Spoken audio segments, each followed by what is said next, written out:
안녕하십니까. 간중국 코리아 이태현입니다. 최근 시진핑이 농업 경작지가 줄어들고 있는 것에 식량은 어떻게 하지? 라고 물어 중국 실물 경제가 심각해지고 있는 것으로 보인다고 전했습니다.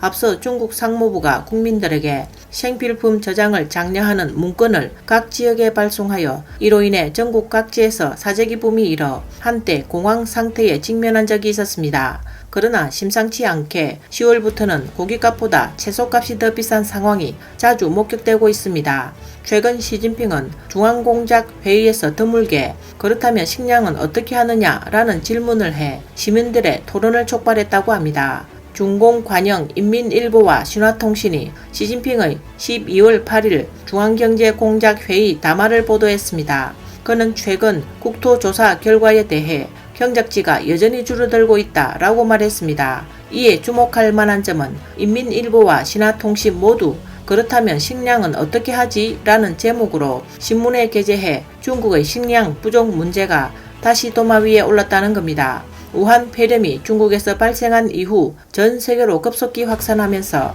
자국 식량 안보를 위해 식량 수출을 금지하고 있습니다. 신화재경은 27일 사설에서 중국은 세계 최대 식량 수입국으로 그중 약 80%가 대두콩이라고 했습니다. 이 수입은 미국, 브라질, 아르헨티나 등의 국가에 크게 의존하고 있다라며 외부에서는 중국의 식량난이 시급하다는 판단을 내렸다고 지적했습니다.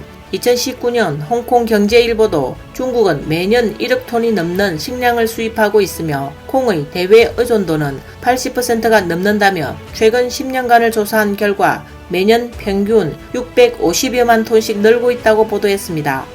2017년 9,500여만 톤, 2018년 8,800여만 톤을 수입한 중국은 연간 전 세계 수입량의 60%가량을 차지하는 세계 최대 콩 수입국이라는 겁니다.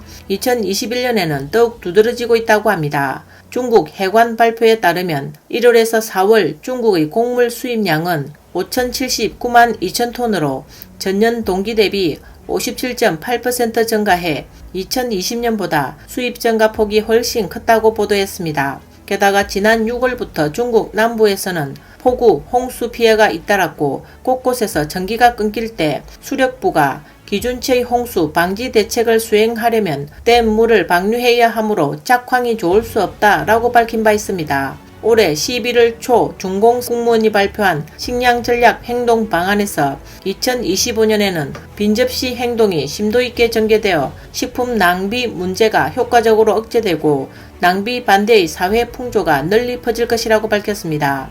비슷한 시각 중공상무부도 올겨울 채소 등 생필품 시장 안정화 작업에 관한 통지를 했는데 내용에는 가정에서 필요에 따라 일정량의 생필품을 저장하고 일상생활과 돌발 상황의 수요를 충족시키도록 장려한다 라고 통지했습니다. 중국 전문가들은 일찍이 2016년에서 2020년에는 매년 약 1억 톤의 식량이 부족할 것이라고 했습니다.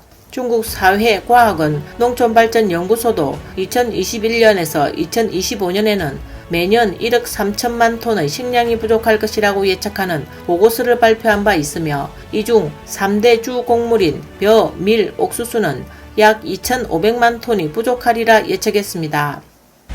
다음 뉴스입니다. 홍콩 정부는 2020년 육사 집회와 관련해 26명을 기소했습니다. 리지영, 조우싱통, 허구이라는 공소를 부인하다가 단죄됐습니다. 나머지 23명 중 2명은 해외에 있으며 이 중 황저펑, 첸오휘, 위안자울, 랑카이칭 등 4명은 징역 4개월에서 10개월을 선고받았습니다. 조우싱통과 허구이라는 각각 변호인단을 해임하고 피고인란에서 직접 진정을 해 방청객들의 박수를 받았다고 신문은 전했습니다. 후야원 판사는 압류 후 오후까지 이탁인 등 5명과 함께 실형을 선고했습니다. 법정에서 호소하는 부분에서 허구이라는 어떤 심한 판결을 해도 되지만 오늘의 나에 대한 형량은 2020년 6월 4일 빅토리아 공원에 나온 많은 사람들에 대한 형벌이다 라고 말했습니다. 조우싱통은 당국의 행동은 코로나19나 비상시의 비상수단과는 무관하며 이는 시민 행동에 대한 침식일 뿐이다. 이제 육사의 증거는 인터넷에서 찾아볼 수 없고 지련회의 사이트도 가동이 중단됐으며 시민단체도 해체됐습니다. 라고 말했습니다. 그녀는 이어 빅토리아 공원에 2만 명이 자발적으로 모여 육사를 추모한 것을 불법으로 규정했다고 전했습니다. 이는 역사적 정치적 이유와 무관하다며 정치적 중립을 지켜야 할 법정이 반체제 인사들에게 정치적 통제, 더 강력한 시민권 제한 조치를 했다고 덧붙였습니다. 이 재판의 가장 큰 불의는 숨겨져 있었고 절대 언급되지 않았다라고 말했습니다. 그녀는 또 누가 시민들을 부추겨서 빅토리아 공원에서 추모하게 했느냐라고 반문하며 그들은 바로 베이징 인민을 해친 정권과 군대였다라며 그들은 단 한 번도 처벌받지 않고 진실을 말한 사람들만 유죄로 지목했다라고 말했습니다. 그녀는 권력자가 원하는 대로 조사, 기소와 감금 등의 방법으로 운동을 소멸하려 한다면 그들은 실망감만 느낄 것이다. 이 진실과 정의, 민주를 위한 투쟁은 새 세대를 결속시키는 것이다 라고 말했습니다. 마지막에 그녀는 양심을 따르는 사람은 감옥을 무서워하지 않을 것이며 비록 금지령과 더 엄격한 법률은 존재하지만 촛불은 영원히 존재할 것이다 라고 말했습니다. 변호사인 펑야오홍은 리저잉을 대표하여 정의를 위해 세상을 떠난 이들을 기리는 것은 죄라며 형벌을 받게 했다.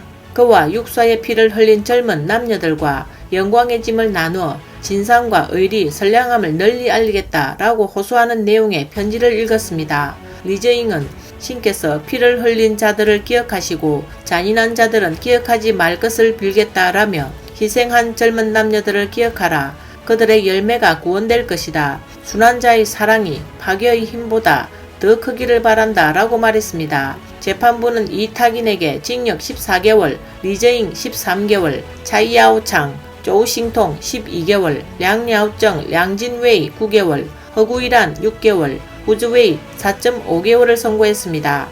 이타긴과 리저잉은 각각 8월 18일, 8월 31일, 10월 1일 반송중 집회로 징역 20개월을 선고받았으며 현재 복역 중입니다. 형량이 기존 형과 같은 기간으로 가감되지는 않을 것이라고 밝혔습니다. 지난해 7월 1일 시위 사건으로 10개월의 실형을 선고받은 호치웨이의 경우 법정에서 형 집행 동기 허가를 얻지 못해 4.5개월의 실형을 추가로 선고받을 것이라고 말했습니다. 저우싱통, 허구이란, 량진웨이는 각각 지련해와 초선 사건으로 구류되었는데 이번 판결로 그들은 구류자에서 수형자로 바뀌게 됐습니다. 오늘 뉴스는 여기까지입니다. 시청해주셔서 감사합니다.